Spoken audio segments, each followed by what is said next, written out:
wide plains of the desert, a heated battleground.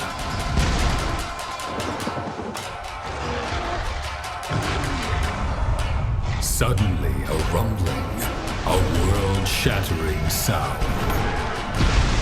Twin horns split the sand below, no longer earthbound.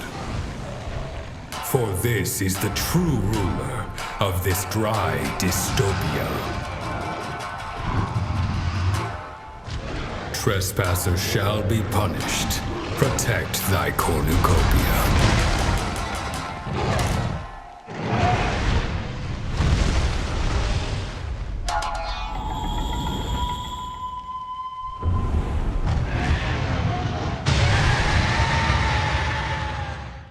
What's good, everyone? It's your boy Dak908, aka the Dig Dug himself, and ladies and gents, boys and girls, Duggers and the guests. Today we're going to take a quick look at Diablos. Let me tell you something about Diablos. Wow, actually, Diablos is one of the oldest monsters in the entire series, making his debut in the first joint thousands of years ago. Almost like, give it a couple more years, we're gonna have 20 years worth of Monster Hunter, my word. Anyway, so Diablos is old hat, right? Very old monster, been in the game for a very long time, and it's one of the cooler monsters that have ever been introduced, like ever. Like, in a game where there's fire-breathing dragons, yes, I'm literally, consolidating this entire term into just one thing. And you have electric horses and electric dogs and all these other cool things. It's really nice to have a monster whose main thing is just kicking your ass. Excuse me, pardon the language, but that's all Diablos does. Diablos' sole thing is to just get mad and smack you really hard. Now, that's also, consolidating it a lot, condensing what Diablos is into a much simpler form, which isn't necessarily the case. It is a monster that has a plethora of abilities. A lot of its abilities allow it to actually evade you, the hunter, and then get the drop on you again, the hunter. What do I mean by that? Diablos likes to dig. It's the first monster you ever combat. Not really the first, but the first real threat, because Sepidrum was an issue at one point. The first real threat of a monster that actually digs under the ground, and you have to play this waiting game as to where it's gonna pop up, when it's gonna pop up, what's it gonna do when it pops up, that sort of thing. So with that being said, let's talk about what the Diablos can do. So Diablos, again, like I said, can get up underneath the ground, underneath the sands, if you will. Now, when it does this, you can see where it goes. There is like a little path, if you will, on the ground. You can see where it's digging, okay? But what it really does is, even if you can see where it's digging, it has the ability to cross you up. What I mean by that, you can see it dig in one direction, and then it'll pop up and do an attack that like goes in a completely other direction. So you don't 100% know where it's facing when it's underground. You just know the direction and where it went to.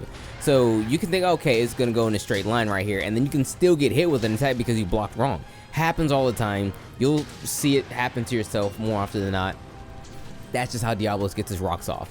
So other than that, what does Diablos do? Diablos just smacks you around. Honestly, it uses its tail, it uses its horns to just charge at you, smack you around, do whatever it can. So it swings its it swings its horns at you in sweeping motions, very much akin to how certain other monsters would use like a biting attack.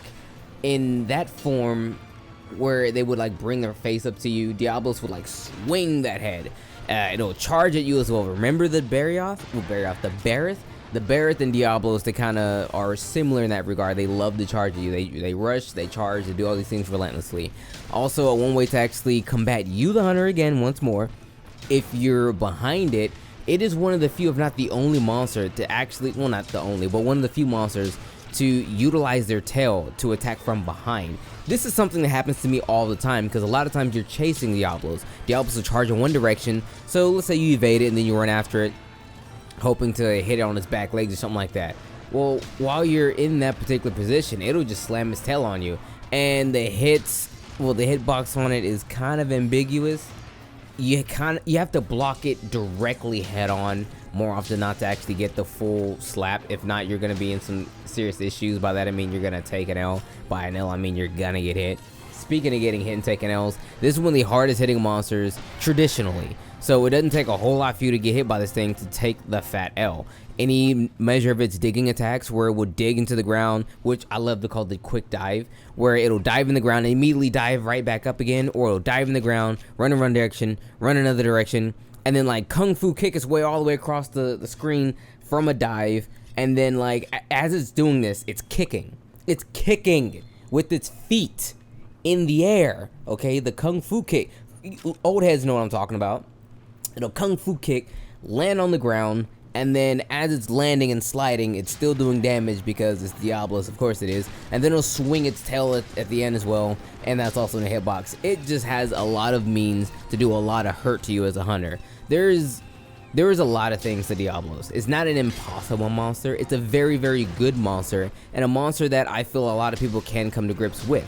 I recommend fighting a Diablos with something, I usually would say swifter, faster hitting weapons, but I would only recommend that if you can actually target the horns. If you break the horns, it opens up a very nice weak spot for Diablos. I mean, his head is already his weak spot, but broken horn head Diablos is even weaker.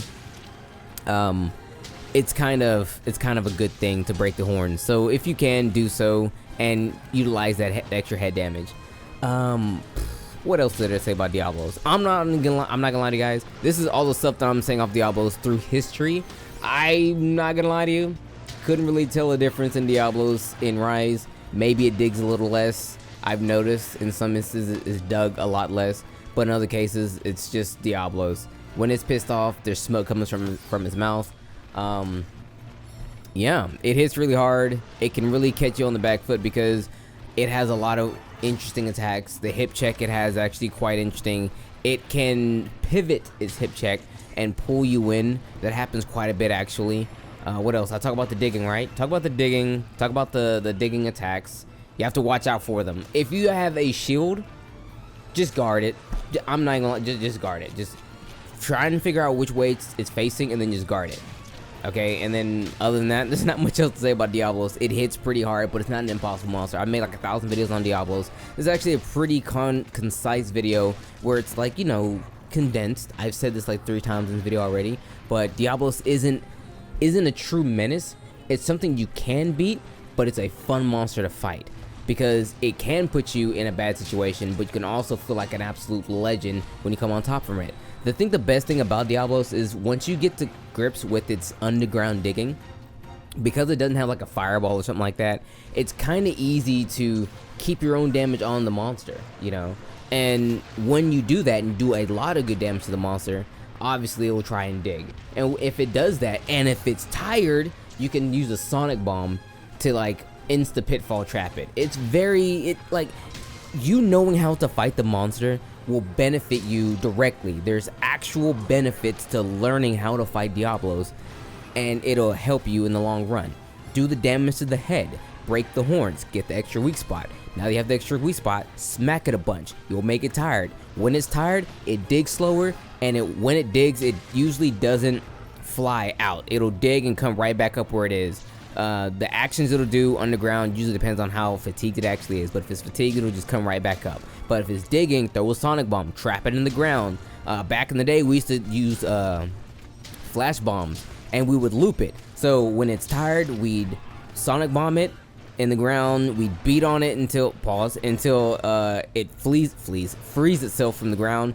Throw a flash bomb, and then it'll just fall right back to the ground. Beat on it some more. It's still tired. It digs again. We throw a sonic bomb and just wail on it. Completely destroy. Used to get the horns that way.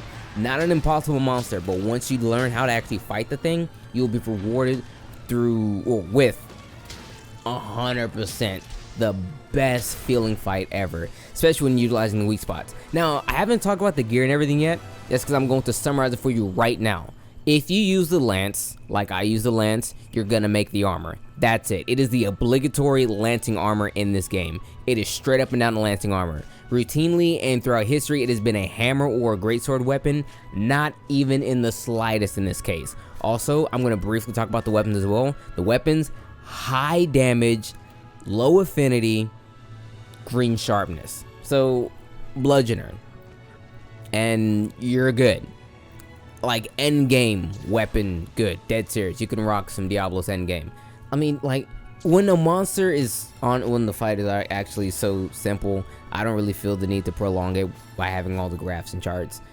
If you're a lancer, if you like the lance or even like the gun lance, make the armor. It's great. It gives you everything you need. Except for gun lance, you don't have artillery, but it gives you everything you need, both low and high rank. Weapons are just great for raw damage. So if you like raw number and you're okay with some affinity, these are your weapons. But with that said, everyone, it's been your boy, and this has been Diablos off the top of my head. Take care.